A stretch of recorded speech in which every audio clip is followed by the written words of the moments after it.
Good morning, everyone. Happy Saturday, December 4th. We're almost there. We're almost at the end of the year. 2021 is almost in the books, and we got a lot of ground to cover today. So I'm just going to start hopping right into it. Austin, on the other hand, is he is on his way. He texted me that he is changing a diaper because that's what you do when you have kind of a new kid, right? So he'll be along shortly after the diaper change. And then today is, of course, December 4th. If you haven't had an opportunity to check out the video, if you're looking for something to do today, our December video things to do, there's actually 18 things in that video all around Metro Detroit, but there's like 8 of them happening today, including like a bar crawl and a couple of Santa places to go visit and, lights and all of the things. Actually, I'll grab that and throw a link in there. And then as well, while I'm working on that, please, guys, shoot your questions in. I am ready for any and all questions about real estate, the economy, whatever that looks like, what's coming up next, what 2022 looks like, all of it. Here we go. And then let me grab the link for that new video.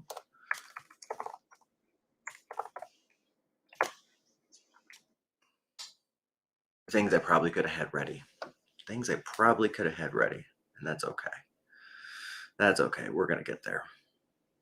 There it is. Come on.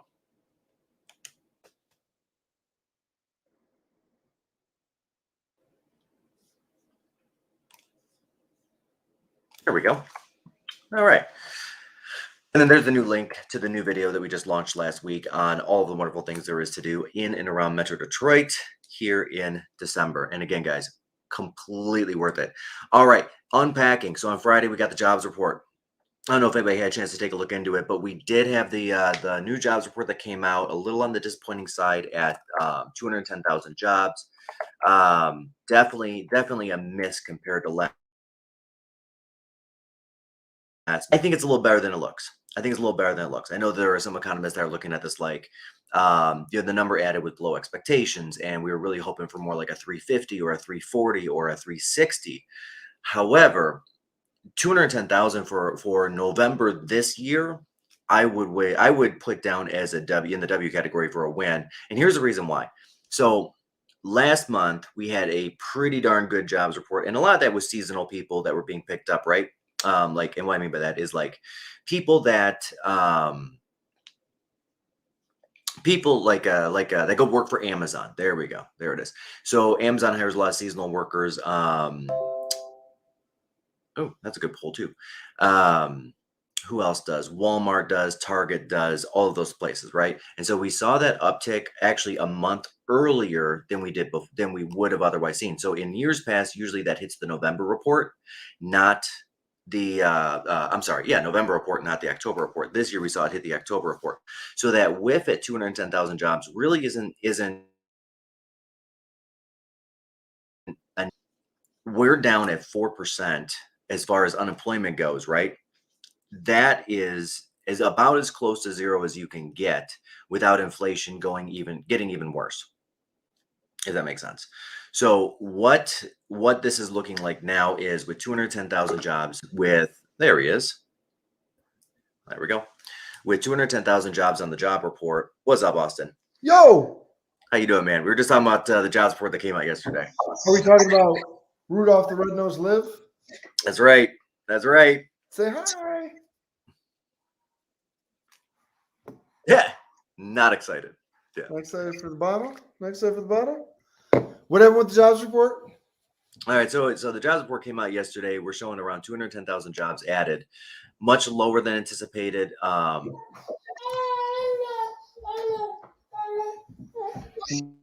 But overall, oh, there we go. Liv says, I don't like that jobs report. No.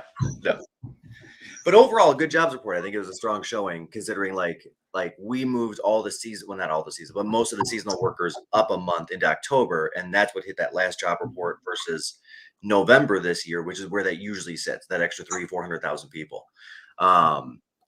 We're down at 4.2% unemployment and still moving down. That's about as close to zero as it gets. Mike, never in a million years what I thought this is where we'd be on unemployment. Yeah. Like, when you tell the holistic story, like we've told the story before, but when you look at the Great Recession, peak unemployment hit what, 10 to 10, 12, somewhere in there? Yeah, like the 2008 one. Yeah. Depending on what generation you were in, I think it averaged out at 12. Yeah. But if you were in a millennial generation, you were as high as 27% at one point. Whew. Anyway, Yeah. so that was this long buildup, and it took a long time to unwind it. And at the height of when COVID shut down, what was our peak unemployment? 17%. 17. Mike, that's like a European country. Dude, it is. I mean, and that's a good point there. I mean, if you look at like an Italy or a Spain or a Portugal, most of those countries, they're looking at double digit numbers on a good economy, like 11 to 18%, right? Yeah. When the economy is going backwards, that's when they're seeing a 20 to 25% unemployment. And to them, a great economy is 9%. So just putting that into perspective. So anyway, so this thing like spiked up to 17, and then within a couple of months, it dropped, and it's just been going down ever since. Yeah.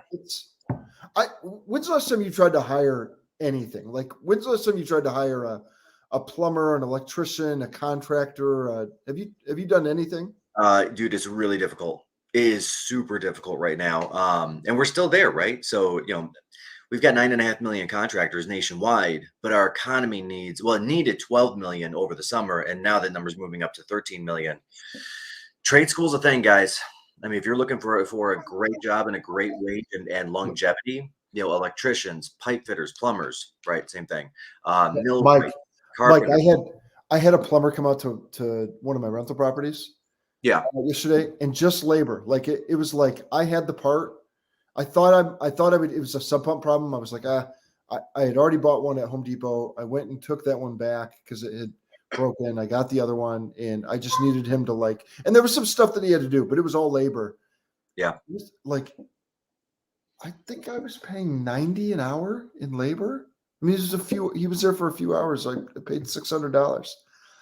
And I'm not begrudging. It's like, but these skilled trade guys do very well. No, they do. They really do. And especially with somebody that's quality, they're on time, they're professional looking, they're clean. What I mean by clean is like they don't wear like muddy shoes and traipse them through the house. They wear the booties or take their shoes off or whatever that looks like, right? Or have it like my dad as an electrician, he has a pair of indoor shoes and outdoor shoes, and he changes them depending on where he's working. Yeah. There's a premium for that right now. It's hard. It is hard to find the labor. I've been having work done to a property for a couple of months now, and because of granite supply shortages and his own labor shortages, it's running 6 weeks longer than it originally anticipated. And to me, that's 6 weeks of rent that I should be getting them, not right. But that also looking at it the other way, if you've got parents on the line, guys, it might be worth looking at not only taking your kids when they get to that age and checking out some of the college. Right, like right now, the average electrician's what, 115,000 in income per year. That is nothing to shake a stick at. I mean, yeah, sure, that's working 50 hours a week, but that's a fantastic income by any stretch of the imagination, right? Even with inflation, that's a great income. Average plumber sitting around 90,000 a year at 50 hours a week, 5 years of experience. I mean, these jobs are where the future of the United States is going, especially seeing as we've got a large infrastructure bill that's going through, a second large infrastructure bill that's going through.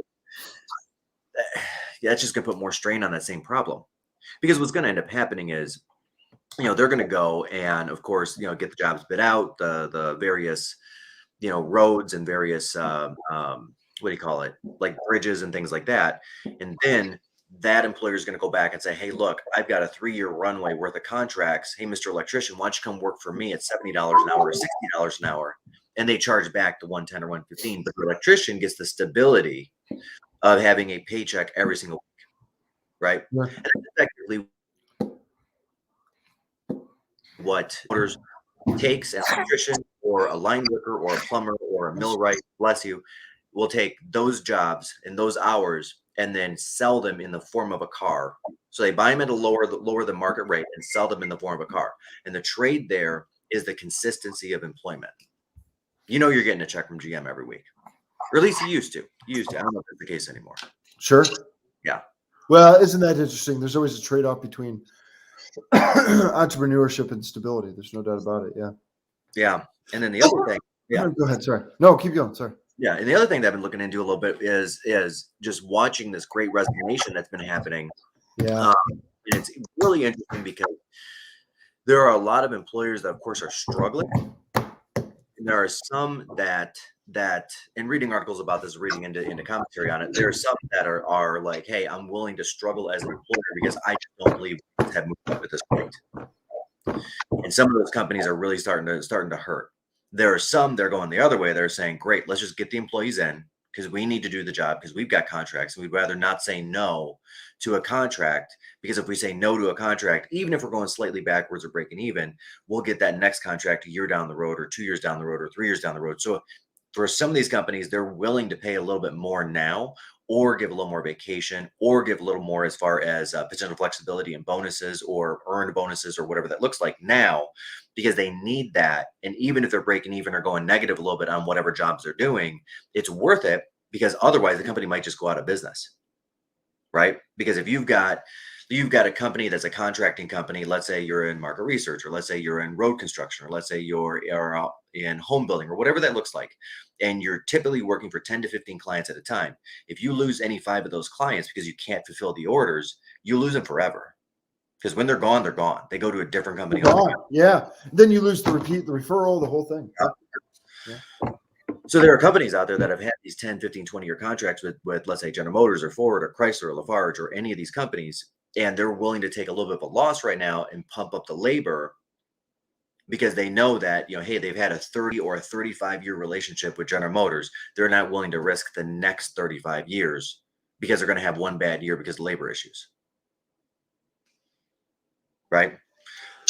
With the Great Resignation, Mike, it's really interesting. We're seeing a lot of people. We're hiring, by the way. So anybody that's watching this, and if you've ever thought about being in real estate, it's like we've done such a tremendous job growing that that we're hiring, and we're seeing a lot of people switch careers. It's like a lot of people switch careers.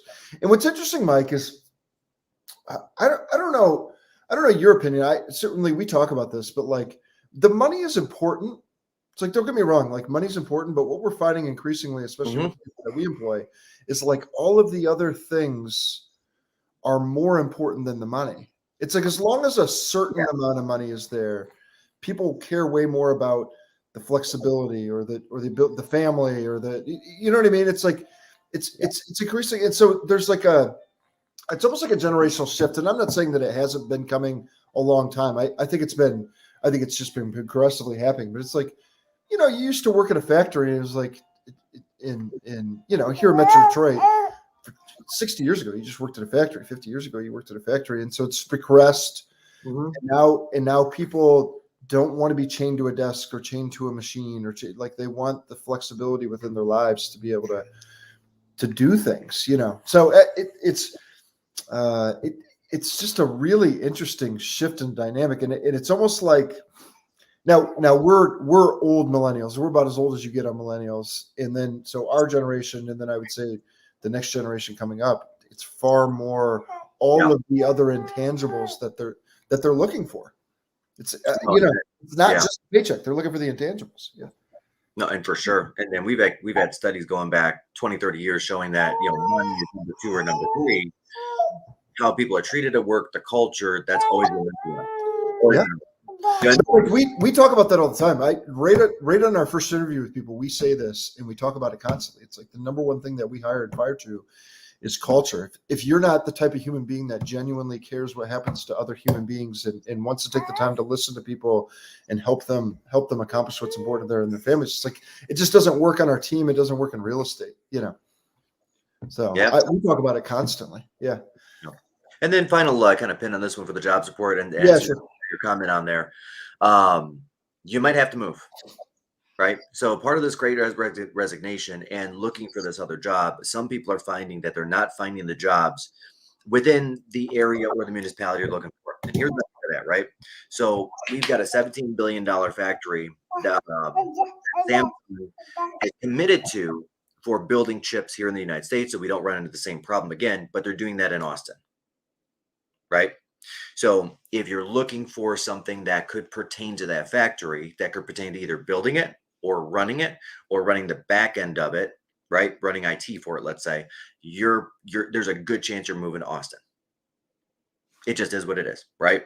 And you'll get paid commiserately for that as well, right? And we're seeing a lot of families in California starting to pick up and leave just for that reason. The Tesla, Samsung, I mean, even Apple's expanded its footprint around Austin. Google's expanded its footprint around Austin. Apple's in another growth mode again. Don't know why that's happening, but that's happening. Scottsdale, Arizona, one of the heavier employment communities that are drawing people in. Boise, Idaho, another one of the heavier drawing communities, basically because of affordability, because affordability is a lot better there than it is, let's say, up and down the West Coast or up and down the East Coast. So employers look at that and they're like, okay, well, Boise, you can still get a good home for $350 versus that same home in California for 1.2, or that same home, in New England for 800,000. This is better for families, and we may not need to pay as much. Yeah. Right? And they're also looking at the Boise school system. By the way, this is not unprecedented. I mean, this happens in every generation. So I went to Eastern Michigan, Mike, and I graduated in 2003, and that's a heavy education school. All of my friends that were studying to be educators, not all of them, a couple of them stayed, but the vast majority of my friends that were studying to become educators moved somewhere else. Well, yeah, had to move. Arizona. Many of my friends that were studying criminal justice. I mean, look, in 2005, 2003, it's like there was no police jobs, there was no fireman jobs, there was no teaching jobs here in Michigan because we had a declining population. People had to move, right? And we had a lot of people that were. I mean, Farmington Hills is probably a good example. In any given year, there were 1 or 2 spots opening up on the Farmington Hills Police Department, but there were 14 to 18 people that had graduated from the academy with undergraduate degrees applying for that 1 or 2 spots. That's way out of whack, right? So if you were going to go find that job, or a firefighting position or a teaching position, there's a high likelihood you're either driving super far,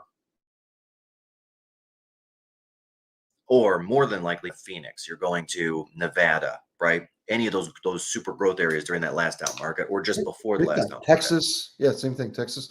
And by the way, it's not unprecedented. Like you can't go anywhere in Metro Detroit without bumping into somebody with ties into the South, Alabama and Atlanta and Louisiana and all these things. It's because their grandparents moved up here for factory jobs. No, and you're right about that.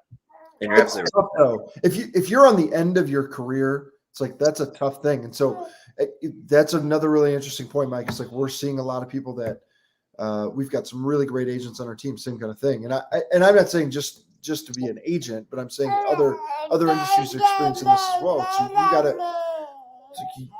you gotta be open to switching careers. But by the way, it's daunting. It's like it's hard. Spending 20 years, 30 years doing something and really like understanding it and coming in and humbling yourself and learning a new craft. It's hard. Yeah. But it's like you're either growing or dying, Well, and no, and you're right about that. And that's one thing I think that we could be doing probably a little better of a job as a country is providing better retraining for jobs that are going away versus jobs that are coming up on the forefront. So this is interesting. Okay. This is where, I'm not going political because I don't, I'm just going factual. This is where this is one of the pillars on where China is winning the game, right? Is they will inform you what career you're going into or what degree you're getting, right? Or give you a small list of options. You can do 1, 2, or 3. You could do A, B, or C. And they do the testing, they do the education, right? And they put you on this track. And the track is based on the research of what they need when those people come of age in the first 10 years as adults working, right? That's where the research comes from, because they're going 20 years out with what they believe that their needs are, right? And at that point, they either say, hey, listen, you're going to do this, or you don't have the option for an education.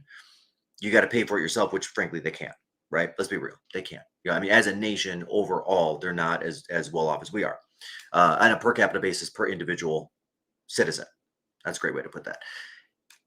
In America, it's great. You do whatever the heck you want. Now, and it's not the wrong answer, right? Because we are the land of freedom. We are the land of opportunity. We are the land of do what you want, make your name, make your way, pave your path.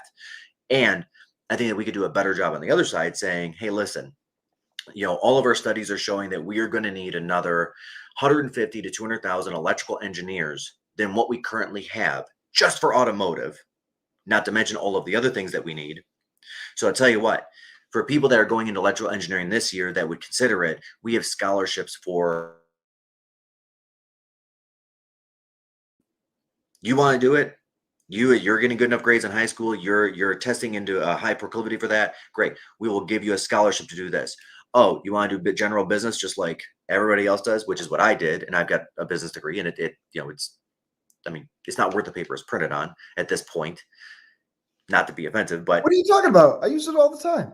Oh, sure. We use it all the time. I mean, and a degree is always worth it, right? And I don't want to belittle that. A degree is always worth it. But Sure. I will say that first 5 or 10 years out, anybody that was electrical or mechanical engineering way outstripped our pay rates for the people that were general business. I mean, unless you went to like a Dartmouth or a Yale or a Harvard or something like that, but that's an outlier, right? I'm talking about people like myself that went to Wayne State. That's more along the level of what I'm going after, like Wayne State, Western, Michigan State. Wait, didn't you do a semester at Western? Yeah, Western, Michigan State. A semester or a year? A year. All right. But that's it's a wild place, Mike. Yeah, I mean, we have the data, right? We have the data going out 20 years. I mean, it's all. If you go into the Census Bureau, if you go onto the website and you start looking at that data, and you look at the economic reports, and you're looking at the labor division reports, they've got the reports actually published online going out 10, 15, 20 years on what they project we're going to need. It's not lawyers. It's not business degrees. Let me tell you that right now. Like they knew in the 90s that in 2010 and on, we were going to have a massive shortage of engineers. But they didn't do anything with that information, right? China is doing something with that information, right? And there is one of the major differences that we have, which is unfortunate, but it's true. Yeah. It's not just China either. It's I'm pretty sure similar system in Korea. No, there's a similar system that exists in a lot of the European countries. It's like they where they test you very early and help guide you to the path that you need to be on. Yeah, and Germany will help guide you, but they're not militant about it like China is. So Germany's like, hey, here's your proclivities. We're going to pair you with a counselor, and then hopefully you can self-discover what you want to do. And if not, well, okay, you do that too. They're not forcing it. Let me put it that way. Yeah. Yeah. But we especially run into this problem that Suzette's talking about in Metro Detroit, because watch this. It's like, here's what automotive pays, and here's what the rest of the world pays. It's like, you know what I mean? It's like if you're in automotive and you want to try to match your salary in an outside industry, it's almost impossible, right? And I'm not suggesting that you are automotive, but we tend to have high wages with a lot of the stuff. So if you're making a switch, it's difficult. Well, and Suzette, a lot of that's where the areas come in, right? Yeah. Like if you're looking for a job here where there's an abundance, it's just supply and demand. If you're looking for a job here where there's a bunch of people that have the same, right? And that was true. Like, and a good example of that is the old down market. There was a firm that was doing some engineering work for General Motors and Chrysler. They had about a dozen engineers on staff. Most of these guys would make about 100 a year. During the last down market, they laid off 3/4 of those engineers, but they did it one day too late. The manager actually messed up because the day that the engineers walked in to get fired, the next batch of engineers that were making 40 or 45,000, 1-2 years out of college, were already moving into those offices. And it was a big mistake. It actually ended up being a lawsuit, which they lost because we're a right to work state. Or work. Did I say that right? I said that right. Right to work at will employment. So what you may have to do, Suzette, is honestly take a look at some of the other states out there. Take a look at Texas. Take a look at Chicagoland. Take a look at Boise. Take a look at Oregon. Take a look at Washington, like a Seattle, where some of those places that really need that skill set and are willing to pay for that skill set. That's where the jobs are. Yeah. which I know is not the answer people want to hear, but there's a reason why we lost 500,000 in population between 2008 and 2010. Right? Not that the jobs necessarily were not here, but they were paying minimum wage. And you can make, instead of 8 or 10 or 12 bucks an hour, you can make 25 or 30 or 40 bucks an hour going to a different state, like especially a Denver or a Golden or, something like that. And then, of course, something that I do want to touch on, which is on everybody's mind, and then we'll kind of start opening it up. And please, guys, put some questions in here. Stock market. So if anybody was on a couple of weeks ago, we were in Henderson, Nevada. And you guys heard me just about what was going on with Powell and all of those things. But I also talked a little bit about diversifying out of the stock market, and now might be the time. And now we're seeing this kind of come to bear, right? So now we've posted 2 very large days of losses in the last 8 days. Again, just coronavirus scares and things like that. We're at what, about 3.1 or 3.2 total as far as losses go over the last 8 days. Sure. It's not a small number. It's not a small number. That's not a small number, right? I mean, and there are certain stocks, of course, that are still moving up, but Tesla itself got hit for $100. Apple got hit. A lot of tech stocks got hit. A lot of the entertainment stocks got hit. Fortunately, and I'm pulling it right now, the restaurant stocks, which I thought were going to be super hit, did not get hit that hard yet. And that's mainly because a lot of the local and national governments are committed to not doing lockdowns or close downs if they can help it with this Omicron thing. But just the word variant is now causing like tailspins to happen to the Dow, to the Russell, to the Nikkei, all the various what do you call it's out there. Now catching up to that, of course, if anybody's watching the crypto market, same thing there, right? I think I pulled it up. Big thing. Oof.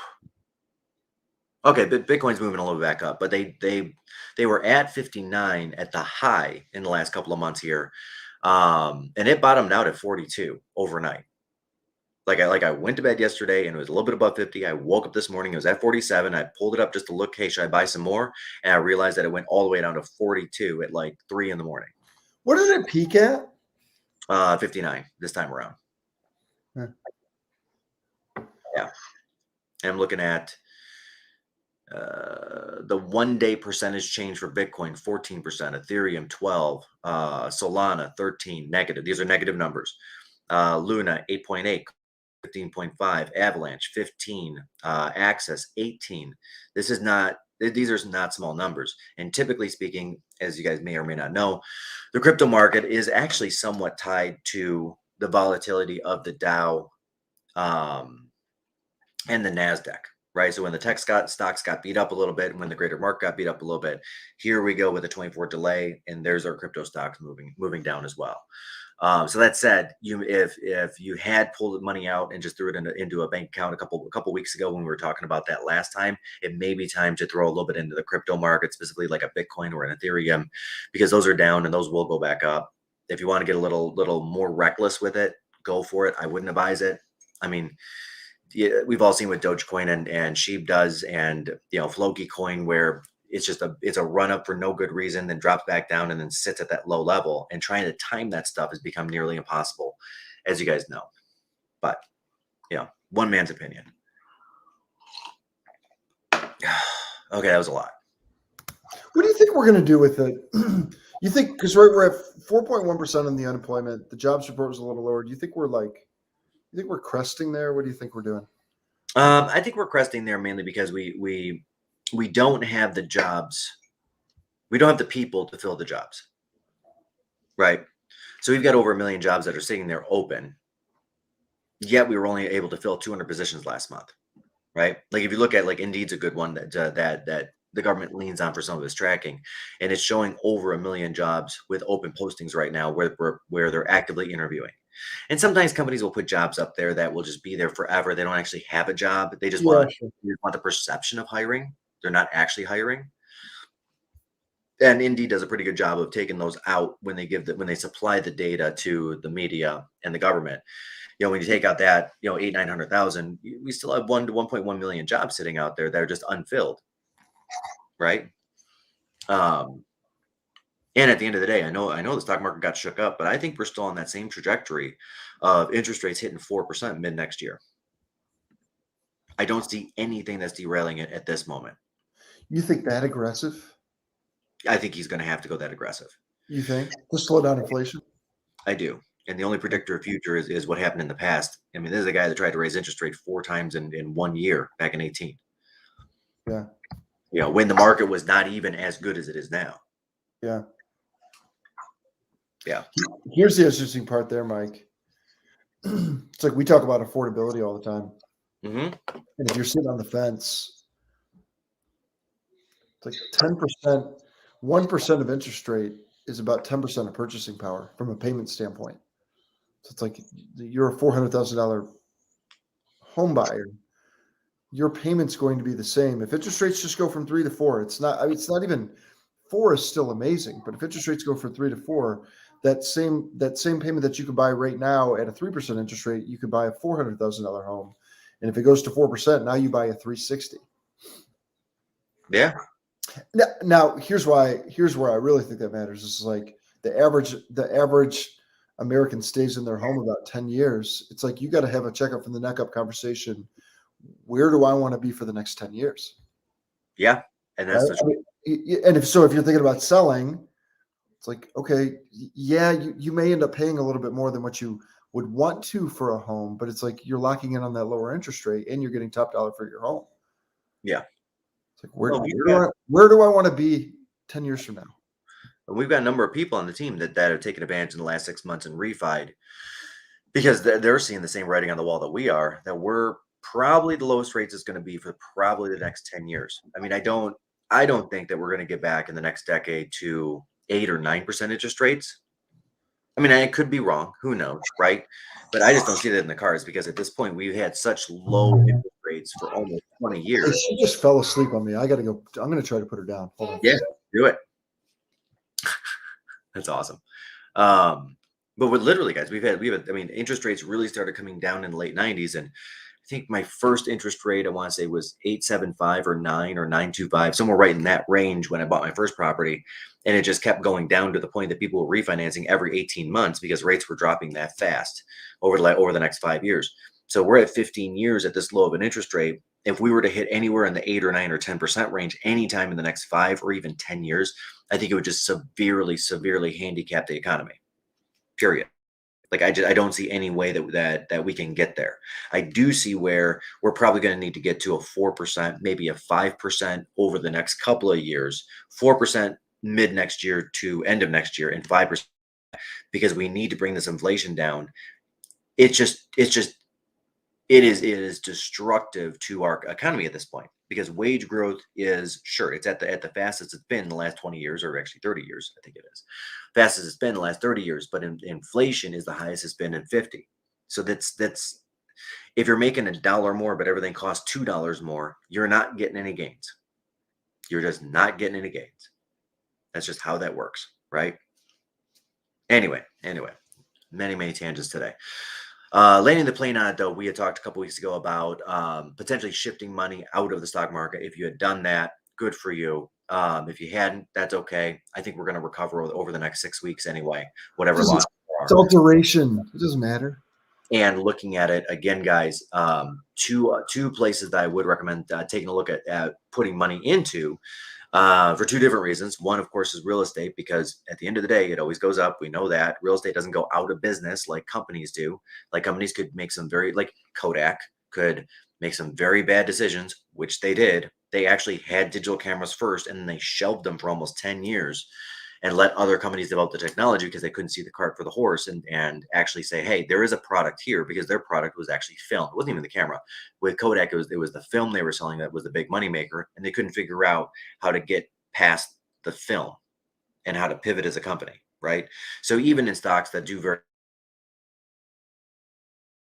well, all of these are always at risk all the time of bad moves by bad CEOs and going out of business. We've seen it happen 100 times.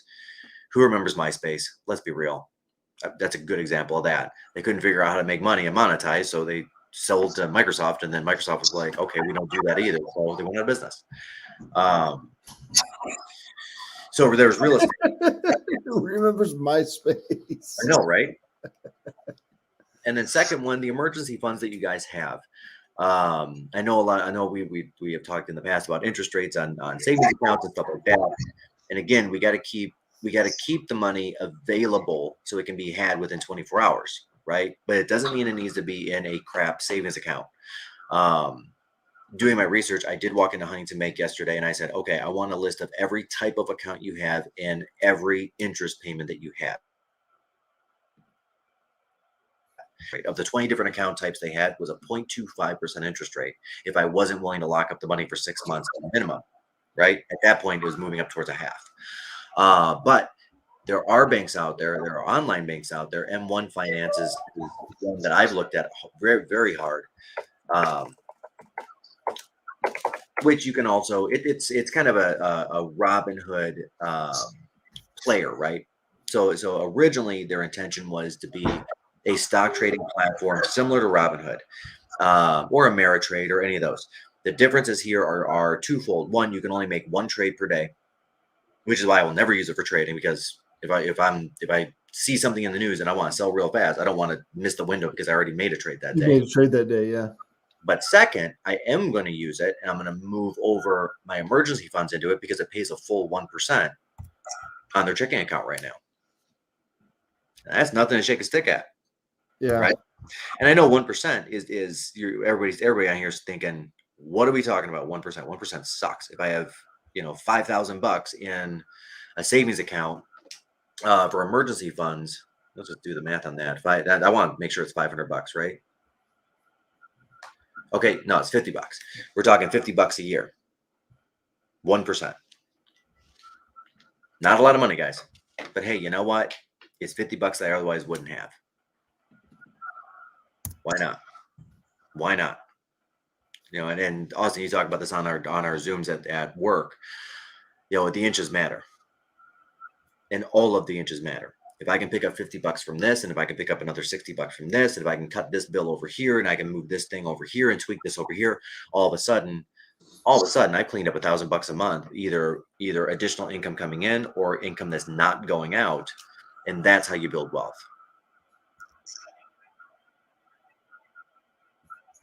Okay.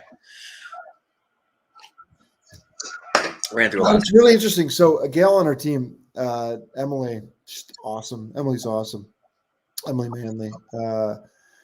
She read Psychology of Money, which is one of your favorites. You had recommended it to the group. And one of the things that she had talked to was like how little things add up to big things.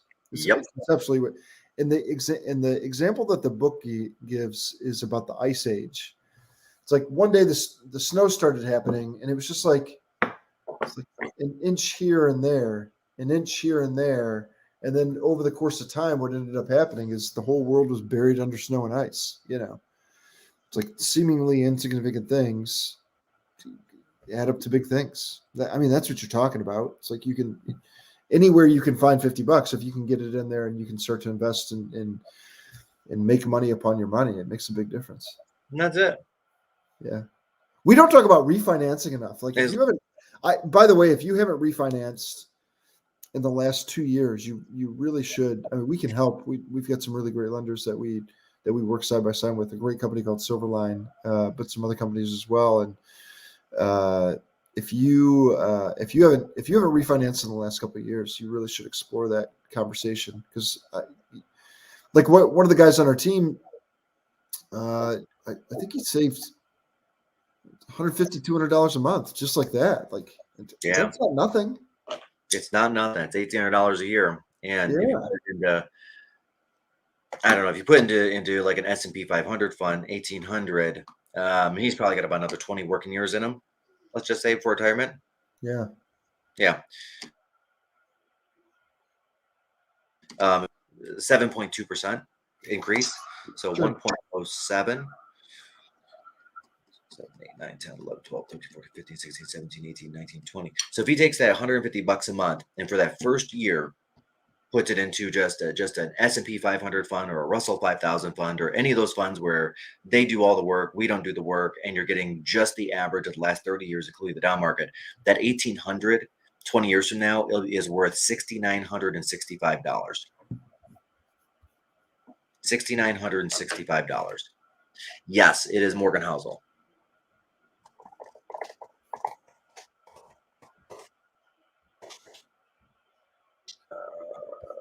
Yeah, we can just throw the link up. Yeah.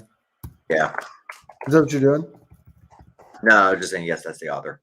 Oh, here. I'll throw the graphic. All right, 2-bedroom condo. Okay, that's a good question. So Suzette asked, what was the appreciation of in Novi 2020? Okay, I can say what it was because I know the predictions were all kind of off. So depending on when an economist was looking at it, if it was pre-2020, like 2019, a lot of economists were looking early 2019 at 4 to 8% appreciation. But the reality is from July of 2020 to July of 2021, right? Because that's the number that we have right now. We know that appreciation, that those prices went up 23% here in Metro Detroit. In 2020, we saw a total increase of 14%. And here we are in 2021 with another increase of over 12%, specifically in that Novi area. I mean, these are not small numbers, right? Like, I mean, even like I've got a 2-bedroom condo in Novi myself. And one of my guys, Matt Van Poppering, actually just sold one in that same complex not too long ago. And I'm like, how much did that go for? What? Because during the last down market, like I bought that condo, let's just say 20 years ago, right? At the time, it was 120,000. And I'll just during the bottom of the down market, those are being sold between 25 and 35,000. And today they're going at 170 to 180. Here, I'll show you some stats. Ready? Here, Yeah. we got market stats. Here, hold on. Share.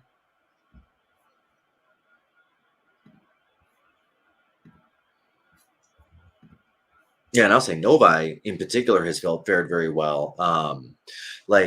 Like that Novi, Northville, and Plymouth, those 3 communities on the west side of 275, they did fare very well. But because of it, of course, all of the other communities fared very well as well.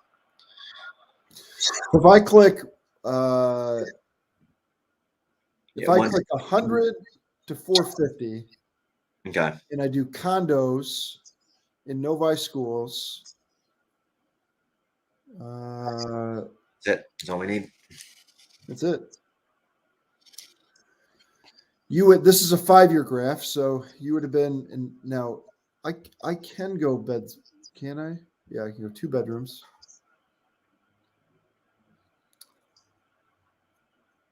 Right. So this blue line represents the entire multi-list, and this green line represents just Novi School District.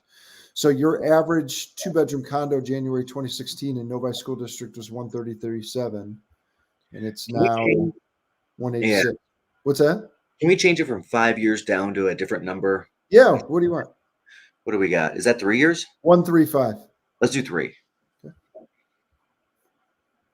So 140 January 2018. Mm-hmm.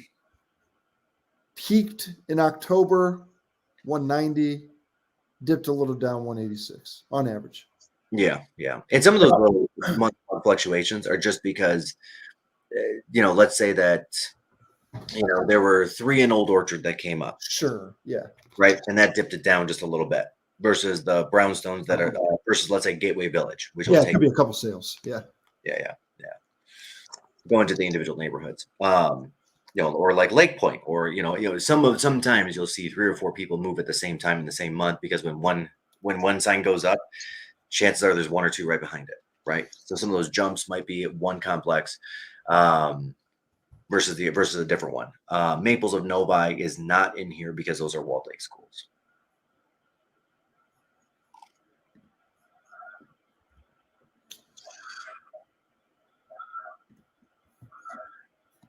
So I'm doing entire MLS, Novi School District, Walled Lake School District. I'm doing between 100 450, residential only, no condos, with a garage, 1,500 to 2,000 square foot. The average price in Walled Lake and then let's pretend I do 4 bedrooms or more. The average 4-bedroom home in Walled Lake School District has gone up 11.1% to 300. Novi School District up 21.4% to 340.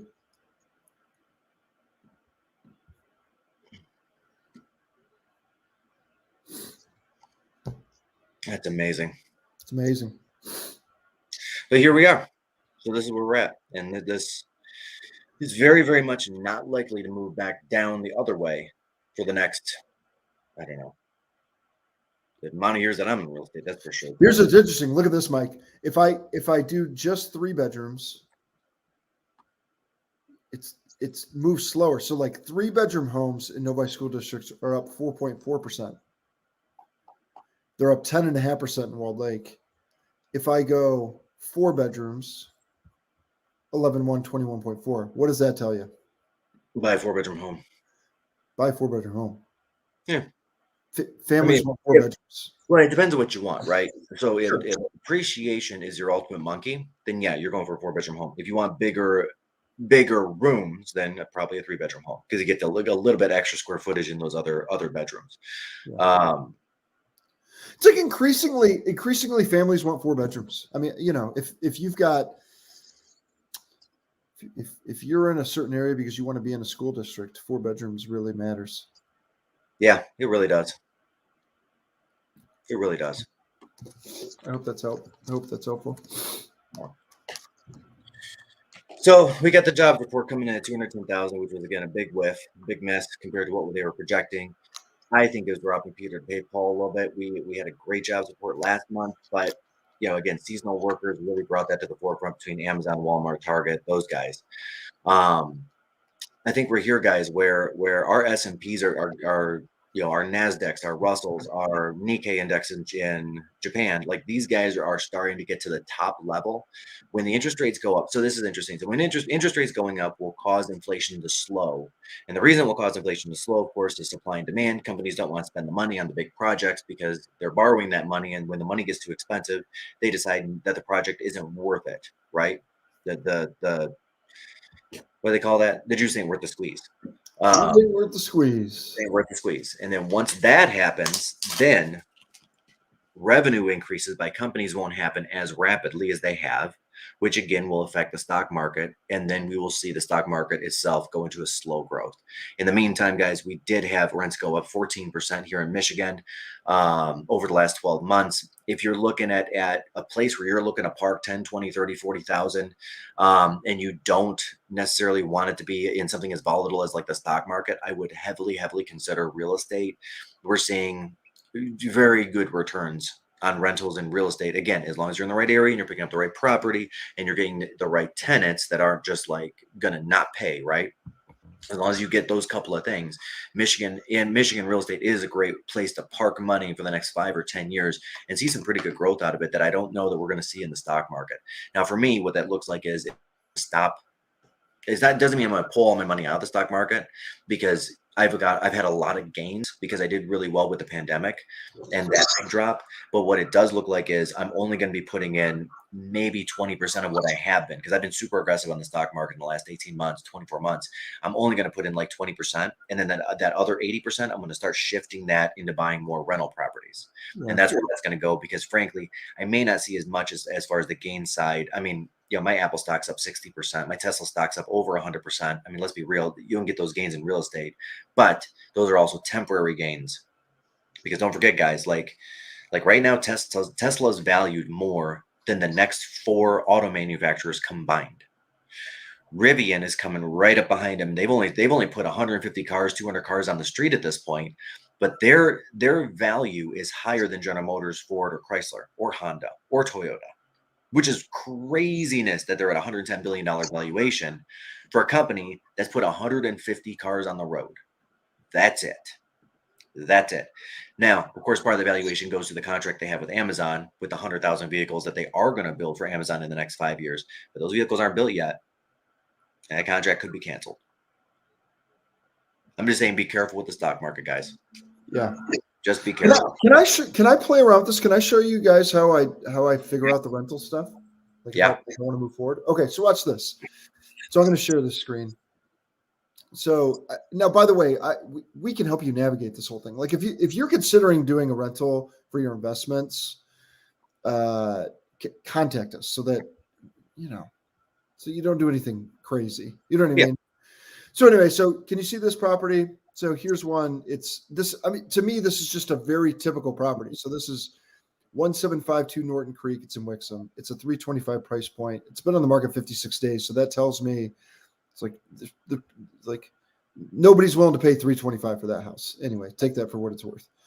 So anyway, so it's a 3-bed, 2.5 bath. It's 1,700 square feet. It's a two-car garage attached. It's got a basement. Okay, but it's like pretty. I'd say it's a pretty typical family home in a good school district. Agreed? Yeah. Pretty typical price. Okay. So the first thing that I'm doing with that, so I'm looking at 1752 Norton Creek. And what I'm doing with that, Mike, is I'm going to go and I'm going to look. I'll stop that share. And instead I'll share this screen.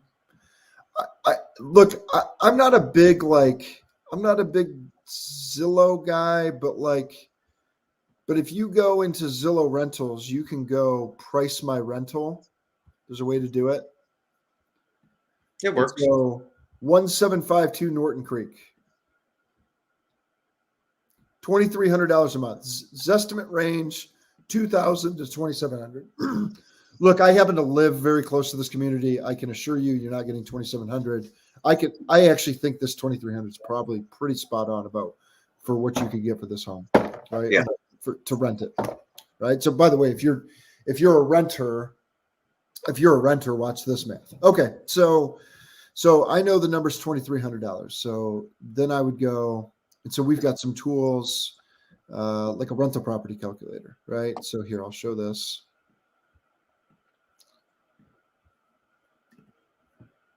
And so if I go to a rental property calculator, I can play around with the numbers here. Okay.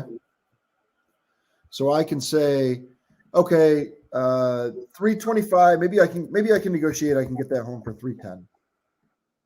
Now, you guys, typically with rental properties, you got to put at least 20% down. You typically get better pricing if you put 25% down, right? So let's say you do 25% down, and let's say that yields you a rate of 3.5. Okay, you do a 30-year fixed. It's a $5,000 closing cost. Do you need repairs? Like, there's always going to be something, right? Just like paint, clean the carpets. There's always going to be something. So bake in a few $1,000s for some repairs. Okay. Yeah, usually 5 to 10%. Yep. Now, right now, this property has homesteaded taxes, meaning that you get an exemption for living there, and the taxes are $3,300. Look, I could actually look up the exact. I bet you these taxes end up being non-homestead about $5,500, right? Homeowners insurance $1,000 a year. Maintenance a couple $1,000s a year. By the way, that bakes in if you're going to own a property for 20 years and you got to replace a roof at some point and a furnace at some point. It's like if you bake in $2,000 a year for 20 years, Mike, you're baking in $40,000 in repairs, right? It's just like, why not, right? Okay, so we can put our 2,300 number in there. I like to operate off a vacancy rate of 8%, Mike. The reason I like to operate off a vacancy rate of 8% is because that means 1 month out of 12 months, right? 8 times 12 is 96. It's like really close to 100. It's basically baking in the fact that somebody's not going to be living in this home 1 month out of 12. Now, in a perfect world, you get 2-year leases, and so maybe it's 1 month out of 24, but might as well be conservative, right? Let's say that you're going to have value appreciation of 3%. You're going to own the property for 20 years. It's going to cost you 8% to sell the home. By the way, that's paying a selling side real estate commission, the buy side real estate commission, and then you've also got some tax stamps. So 8% tends to be a really good round number. If you want to be conservative, go 10%. And the reason I say that is like if you've got to put some money into the house to get it ready for sale, 10%. Actually, I'm just going to do 10%. Why not round up, right? So that property at $2,300 a month, even being that conservative with everything, would yield you a 12% return year over year. You would profit $445,000 over those 20 years, Mike. You'd have a 521% cash on return. And every single month, just on cash flow, the difference between the payment and your rent, baking in maintenance costs and vacancy costs. Like we're baking in $350 a month just for maintenance and vacancy, right? Yeah. So you're cash flowing $350 a month, just pure profit and cash flow in your pocket. And then if you bake in the fact that somebody else is paying down your mortgage and that the home is going to appreciate, you're making about $17,000 a year on that. So, right, what's 25% down on 310? 75. 70, 76, 70, 77,500. So, yeah, okay, so 77.5 plus you got some closing costs. So call it 80, somewhere between $80,000 to $85,000 down, and you're going to profit $17,000 a year. What's 85 divided by 17, Mike? Divided by 17.5. Call it 40. No, call it 5,500. 85,000. 85 divided by 1,700. 5,000. Wait, 80,000 divided by 17 or 1,700? It's 5. It's 5. It's going to take you 5 years to recoup your initial upfront investment, right? And everything else, right? If you're just thinking about like how quickly can I that initial $80,000 outlay that I had to do to purchase this asset, how quickly can I get that back between appreciation, paying down the mortgage, and cash flow? It's about 5 years, right? And all the while you're profiting 17,000 plus from a tax write-off. Like I don't know what you write off on your taxes with this stuff, Mike, but it's a business asset at that point. So you can depreciate things. You can do a lot of things. There's some real tax advantages with this as well. Now, by the way, you guys, by no means is this a home run. I'm just giving you an example of how we would look at something objectively. Mm-hmm. And by no means this is a home run. I would say this is probably a single, maybe a double, and if I put it in baseball terminology. But it's like that's a solid investment. Now, I know one of the things that you're always weighing back and forth, Mike, because you and I speak about it pretty openly, is like you're always trying to figure out, is it better that I'm doing this, or am I better off investing in maybe some dividend yielding stocks? Yeah. A little more passive. And the truth of the matter is you can get some great dividend paying stocks for 12 to 15%. Now the risk is higher on those. Mm-hmm. So like it's like you're not getting that on your blue bloods. You're not getting that on Chase Bank. God, no. Right. The risk is higher, but the work is non-existent. Right. So anyway, so there's some additional risk that you're taking on in order to do that. But like that's investing, you guys. It's a risk thing. And so we talk about duration all the time. This is a 20-year. And so you can even play around like, okay, well, what if I only kept the property for 10 years? So we can play around with that. Okay, well, that gets me a 13% year over year. And I'm still making my $350 a month. And it's, and my total profit in 10 years is $162. It's $16,000 a year profit every single month. Right? Yeah. Or every single year, excuse me. It's like, and when you take $17,000 and divide it by 12, that means you're profiting on this property, or between cash flow, paying down the mortgage, appreciation, you're making about $1,400 a month. It's like that's not nothing, Mike. No, it's not nothing. It's not nothing at all. And then next week, what I think we should get into is taking a couple of these properties. And guys, if there are any properties that you guys are considering, bring them with.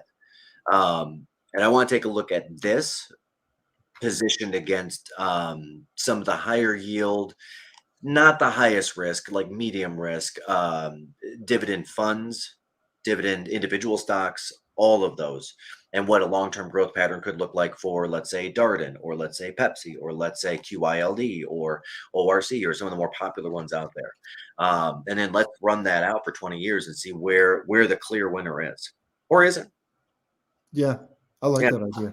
Yeah, I think it's a great idea. I think we should do it. I went through that fast. By the way, but you could see this is profitable, and if you're considering doing it, reach out. I'm happy to work through it with you. Excuse me. Well, once again, we just brain farted all over you guys, whatever was on our minds. So we appreciate you riding with us here a little bit and talking about money, talking about real estate, jobs reports. This is good, Mike. Really good. I just Really put it in there, guys. Tune in next week for a side-by-side on dividend stocks and funds versus rental property income. Actually, it won't be next week. Can I tell you why? We're Why's doing that really cool event where we're teaching real estate agents next week, and we're Ah. teaching agents how to do 4 to 6 closings Oh, that's true. a That's true. month. We are And doing so actually, our live show will be watching us in person while we're teaching a group of agents. So, like, I would say maybe 2 weeks we would get to this stuff. that. You just went on mute. Oh. So anyway, so sorry, just to reset expectations on that, but we got a couple of really cool shows coming up on that stuff. So anyway, all right, guys. Well, we appreciate your time, and of course, we do this every single week. We've been doing this every single week for a couple of years now, and so as always, throw your questions in there. We love talking about money. We love talking about finance. We love talking about real estate, jobs reports, all those things that impact our lives. And as always, again, it's the holiday season. By the way, we're doing on the team. We're adopting a couple of families, and we have a really, really robust goal from a donation standpoint on either brand new coats, gloves, or gently used coats, gloves, that kind of thing, and also canned goods, that kind of thing. And so if you have a little extra to spare and you're looking for somewhere to donate, we've got some really good causes that we're heading up here on the Perna team, and we would love to get your donations. We'll even send someone out to get it. Right? That's the truth. We really will. We've got runners. I'll send We someone. want to make it as easy as possible. Yep, whatever I can do to make it easy, and we want to give back. It's not lost to me how fortunate we all are, and it's not lost to me how Mike, how grateful I am for. And I know how grateful you are and how humbled we are by just the entire experience of being able to impact families. So anyway, we appreciate your time this week, and we'll see you next week. Sound good? Thanks, guys. I appreciate it. Enjoy the rest of the weekend.